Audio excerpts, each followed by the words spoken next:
Hey there, Alex Kidman here. Today taking a look at this, the Samsung Galaxy A35, the second best in Samsung's Galaxy A series for 2024. And second best is a tricky position for smartphones because often they're sliced down from the flagship model of their range. In this case, that's the Galaxy A55, which I've recently reviewed. Go check that review out now.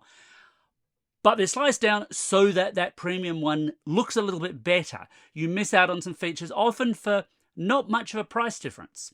And that's kind of what I expected with the Galaxy A35.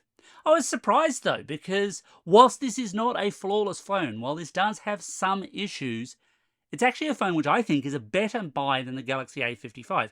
Not the best buy in the mid-range right now, for reasons that I'll get into, but a pretty good phone. And actually, the best of the Galaxy A phones this year, if you're really keen on your Samsung phones. Let's get into why that is. So, where the Galaxy A55 tries really hard to mimic the style of the Galaxy S phones, the Galaxy A35 doesn't. It's a plastic body phone as opposed to a metal body one, so it looks a little bit less premium in the hand. Here in Australia, it's available in two tones, awesome navy and awesome blue. There's also apparently an awesome lemon and awesome lilac colour available in some other countries, but not here down under. It's the awesome ice blue that Samsung has loaned me. They must know I'm a bit of a sucker for blue phones. But it's not really the colour that actually appeals to me about this phone. It's actually the plastic, and that's not a sentence I thought I'd be saying.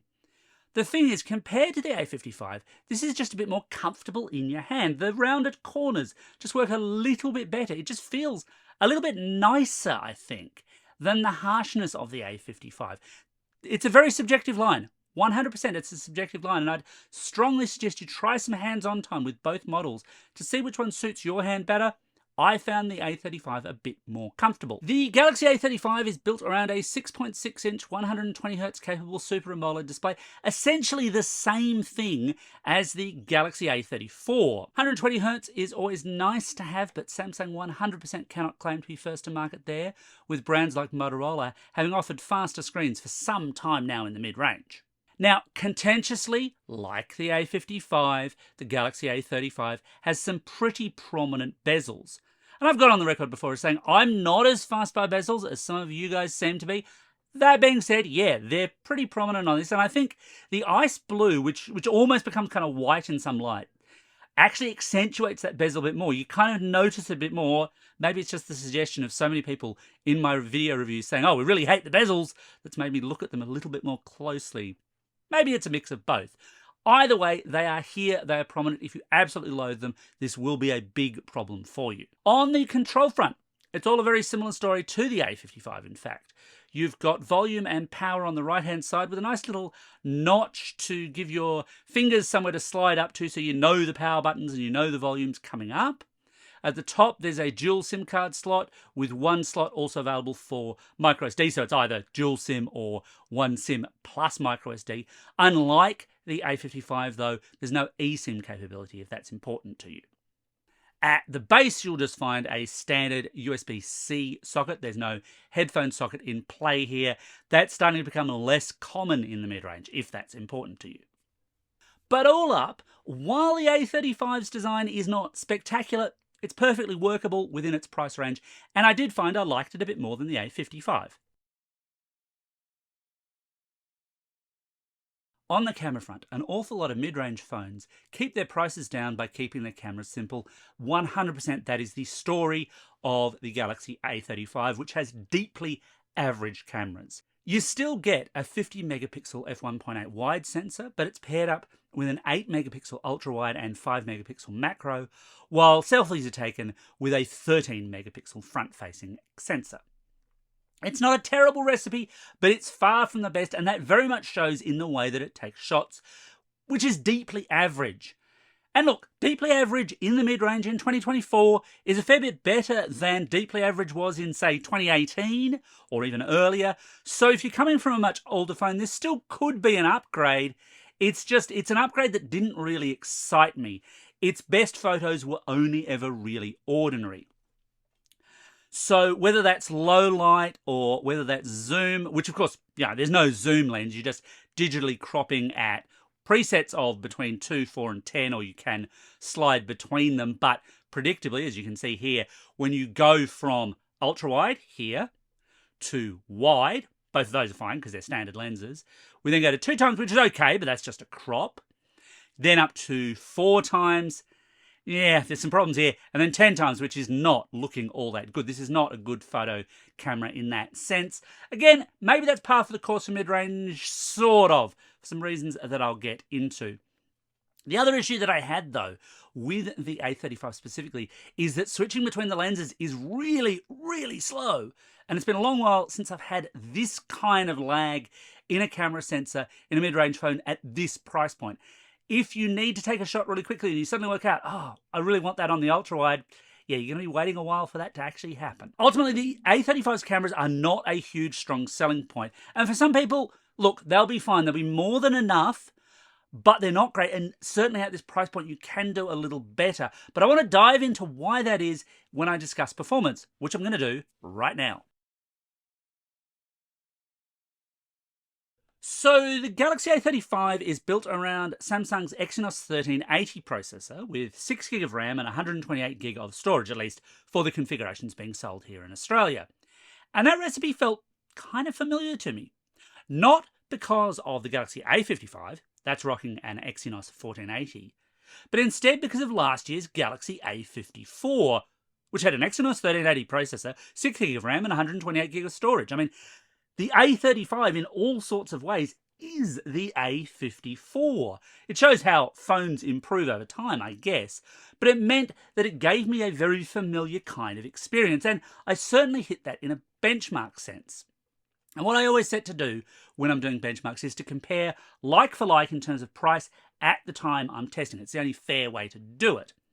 And so, not surprisingly, and I've got full benchmarks up in my written review, link in the description below, but not surprisingly, the A54 and the A35 benchmarked about the same. The A55 is a little bit faster. What surprised me that you can get, and this is legitimate, not refurb, this is direct sales, what you can get at the price of the A35 right now is the Pixel 7a. And the Pixel 7a is a much, much better performing phone than the A35 is. Now, it's not a huge surprise as to why you can get the Pixel 7a at that price. It's because the Pixel 8a is coming along any day now, really. And as such, the Pixel 7a stocks are being cleared. But if I was buying phones right now and I had the $550 that they want for the A35 and a Pixel 7a floated into view, I'd snatch that Pixel 7a as fast as I possibly could. It's a much better performing phone. And that's a problem for the A35. The pricing is decent, and actually I think the pricing is better than on the A55. So, here in Australia, the A55 retails at $699, and last year the gap between the A54 and the A34 was $100, so that was a $599 phone. But this is a $549 phone, so there's a $150 price difference. And the performance gap is not $150 worth in my experience. Of course, benchmarks only show you so much, but in day-to-day performance, in gaming performance, this is okay, not stellar. Push a higher-end game at it, and yeah, you will see a bit of stuttering. You may have to drop the quality a little bit. Push it hard and it'll run a little bit hot. All those kind of things that you associate with phones in the mid-range, yeah, this suffers from them, if you will, a reasonable amount. It's not a bad phone, but it's not an exceptional performer in that sense. It'll do, basically. That's not to say that there's no upside here. Like the A55, you do get that promise of up to 4 years of OS upgrades and 5 years of security upgrades.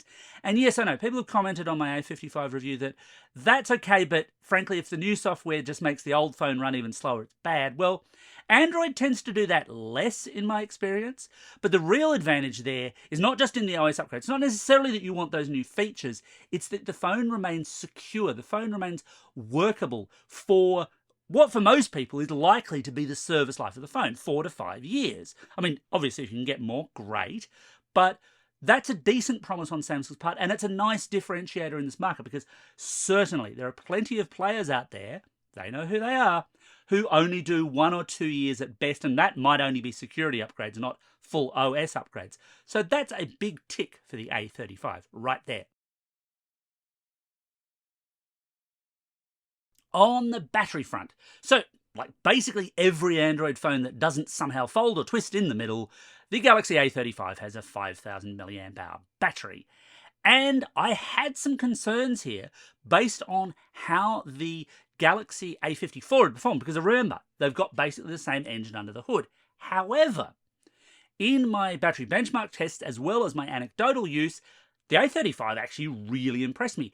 It easily outscored the A54, it easily outscored the A55, it even outscored the Pixel 7a in terms of battery endurance. Now again, full benchmark results are available in my written review, so do go check that out.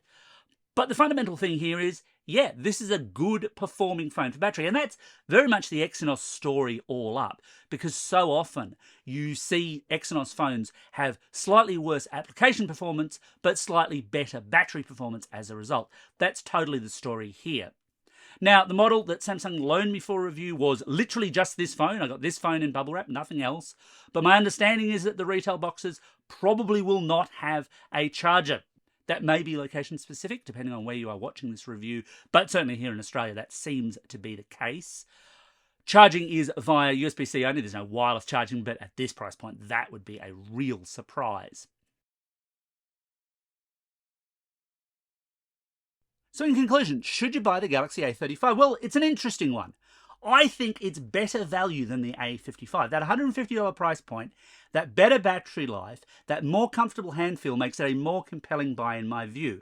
However, what's happening with the Pixel 7a, even though that might be an unfair comparison because that was a phone that was much more expensive when it was brand spanking new, does show how important it is to shop around.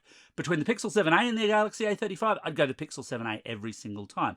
You may not be able to find one of those, of course, by the time you're watching this review. And of course, in your location, they might not be quite so cheap.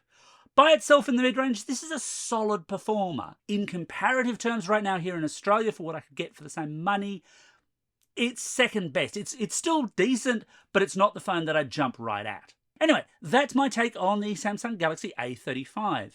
What do you think? What do you want to know? Let me know in the comments below, and as always, thanks for watching, and don't forget to hit like and subscribe.